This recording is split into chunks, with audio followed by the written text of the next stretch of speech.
I ain't doing the video. I ain't doing it. All right, fine, I'm gonna do it. Welcome to chess, ladies and gentlemen. I'm just playing, man. You know I got y'all, bro. So we have round number 4 of the U.S. Chess Championship going on. Well, it went on already, but, you know, kind of as we speak, right? Cool. So all of my people coming from the Philippines, I will say mabuhay to you, kamusta na. I appreciate you guys very much for stopping by. Anybody else from around the world, I appreciate it very much. But like I said, this is round number 4. This is Abhimanyu Mishra versus Wesley. Doesn't get any better than this. I will show the standings at the end of the video, so stick around for that if you don't know. But for everybody else, man, let's go ahead and take a look and see what we got for this game, son. All right, man, so we got the move D4. One of the best spot tests. We got D5. We got the move C4. We got E6. We got knight to F3. Knight goes to F6. We do have, at the moment, the Queen's Gambit declined. And then we do see G3. So this does start off with the Catalan of the Queen's Gambit decline. It kind of, you know, goes in and out, kind of goes up and down to some different types of, you know, Indian game and the Queen's Gambit game and Catalan. But it's pretty much just a straight Catalan. You basically want to put this bishop right here, and then you want it to just be pretty powerful on this diagonal, especially if white decides that they want to try to grab a pawn. Sometimes it is not very advisable, but we do not see that. We do see the move C5, so this is a kind of a Tarrasch way of kind of trying to go about playing this. We do see bishop to G2, pawn takes D4. We do see queen. We see castles by white. We got bishop to C5, knight takes D4. We do see castles by black, and then we do see the move knight to B3.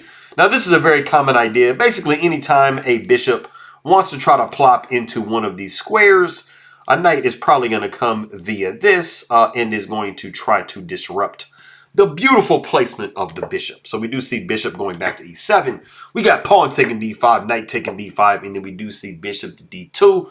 And this is actually a very important, injection of a move. Because you don't really want to go knight c3 immediately because knight would take and then you got an isolated pawn, stuff like that. So, let me go. Okay. All right, so we do see bishop to d2 like I said. We got knight coming to c6 and then now knight c3. So then after knight takes c3, we do see bishop taking c3 and your structure is preserved. Everything's everything. We got queen going to b6 and then we do see knight to d4.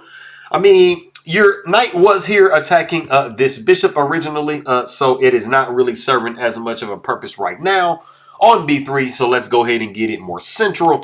We do see knight going down to b4, and this is the novelty of the game. As of 2025, we got the move a3. But, you know, the interesting thing, Wesley played knight to b4. He was trying to move this knight anyway. So it really doesn't matter that Mishra did play a3 because he's like, hey, bro, I'm moving back to knight to d5 anyway. It started off as a rerouting move. You wanted to do this here and then redirect here like we saw in the game. We got knight going to f5, and this is kind of a cute move, I'm not going to lie. Because if you see pawn takes, you would be looking at queen takes or bishop takes. And you have black would have a little bit of a damaged structure. So structures are important in the game of chess. If you can preserve your structure better than the opponent, I mean, you know, at least you can kind of have a little bit of a leg up in the end game. Stuff like that. But we do see bishop going to f6. Wesley's like, hey, I'm not going to help you win.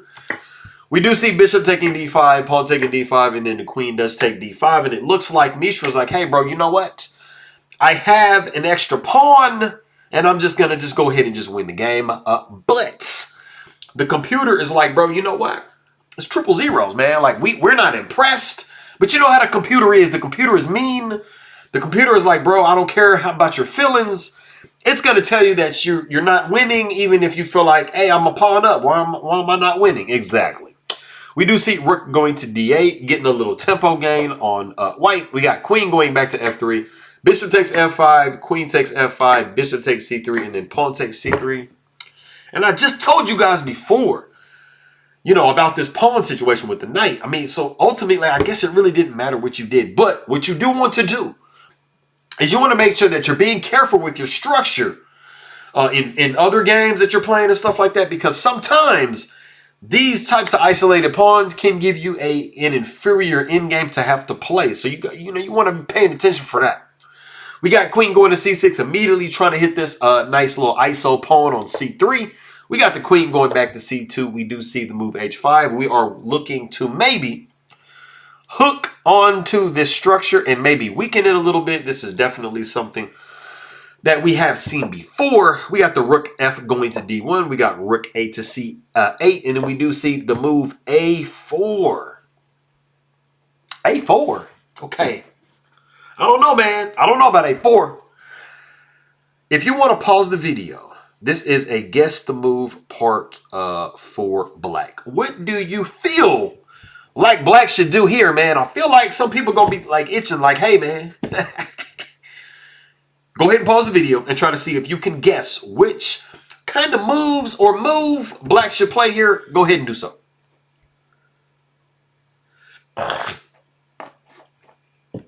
All right, man. So, you know what? I kind of tricked you guys a little bit. You guys were probably like, hey, man, I'm going to get this right, man. I'm going to get one finally. Man. The move or one of the moves is like anything pretty much other than what I think some people might be thinking. The move that we saw in the game was actually g6. You had some options. You had b6, you had a6. Basically, do not do what maybe some people might be thinking. If you guess the move, queen takes c3. I am sorry to break it to you, but this is the wrong move. It is actually a game-losing blunder. Now, you probably think, wait, man, I just won a pawn. Nah, you didn't, because of rook takes d8 with check. The main issue is the queen is cutting off this diagonal, so the king is checkmated. They're actually stalemated. They don't have any legal moves out of this check. So you're going to have to go rook takes d8, and then the queen drops.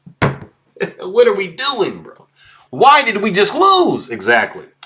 And there was an idea that was kind of somewhat present in the position, but not in this specific structure. So I did kind of go forward a little bit. Like I said, we did see the move g6. So this is what was playing in the game. So if you guessed queen takes c3, you would unfortunately have blundered because of tactics. So instead of that, we did see g6, and then we did see the move h4, and then we see b6 being played by black. So you see that Wesley So is making sure that he avoids this tactic. But if we went back in this position, it might kind of seem like, hey, man, I created some luft, right? Absolutely, you did not, because if you try to take queen takes c3 here, and this is the idea that I was, like I was saying before, I was trying to show you guys that, yes, you did create yourself a little bit of luft, but after you go king to g7, you do have this beautiful tactic here. Now you have won a piece, and now you're over, and you have just gotten to the point where you can protect this queen with this rook. So it's very, very important to understand these tactics, man, because it helps you out a lot. So like I said, we did have this position here. Everything is everything. You know, black, Wesley So was avoiding blundering the game like that. We do see the move c4 because you can move this pawn wherever you want. You're good to go. We do see a6. We got rook going up to d3. We got b5, trying to, you know, take advantage of the fact that the queen is pinned, or the pawn is pinned because the queen is undefended right now. So the pawn takes, so we absolutely cannot go pawn takes b5 because bye-bye queen on c2. We do see rook taking d8 with check. The rook takes d8, and then we do see the move c5.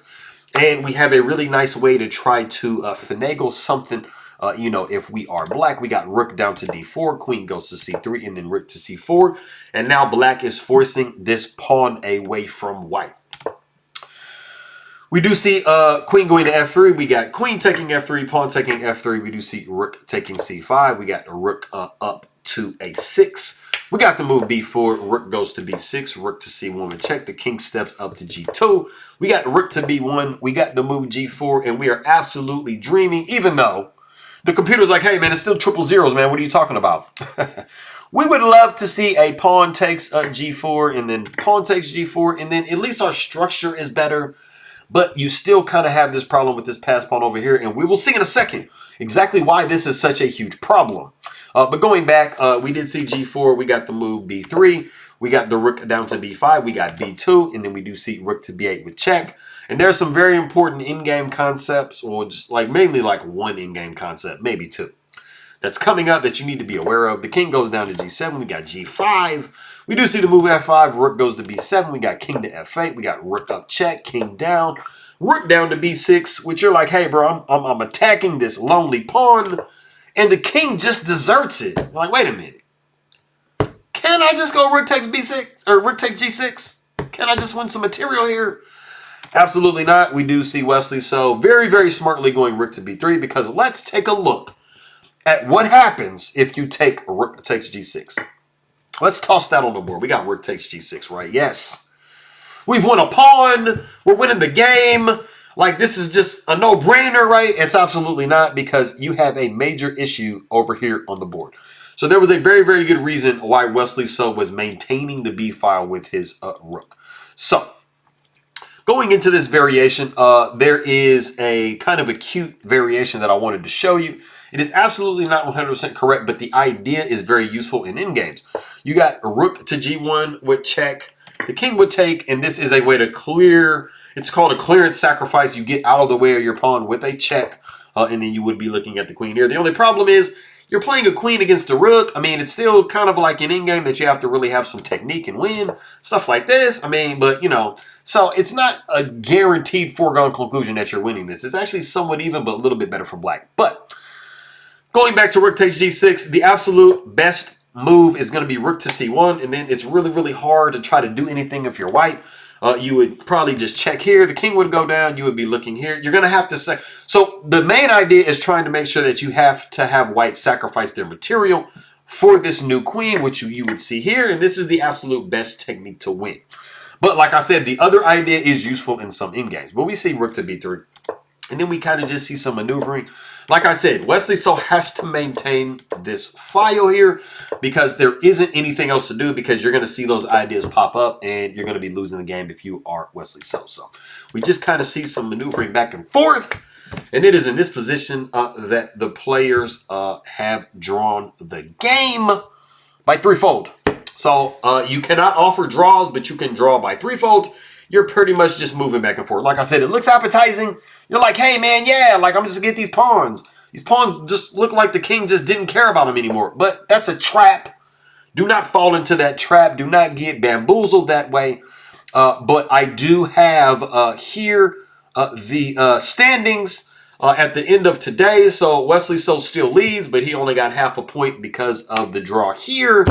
And we do have a rest day tomorrow. So I will see maybe what I want to do if I got a little bit of time tomorrow. But I appreciate everybody very much for stopping by. Maraming salamat na king makaibigan. Post on nanonood king my video. Mabuting pagbati. Nga lagi to you. And I'm going to see you guys next time.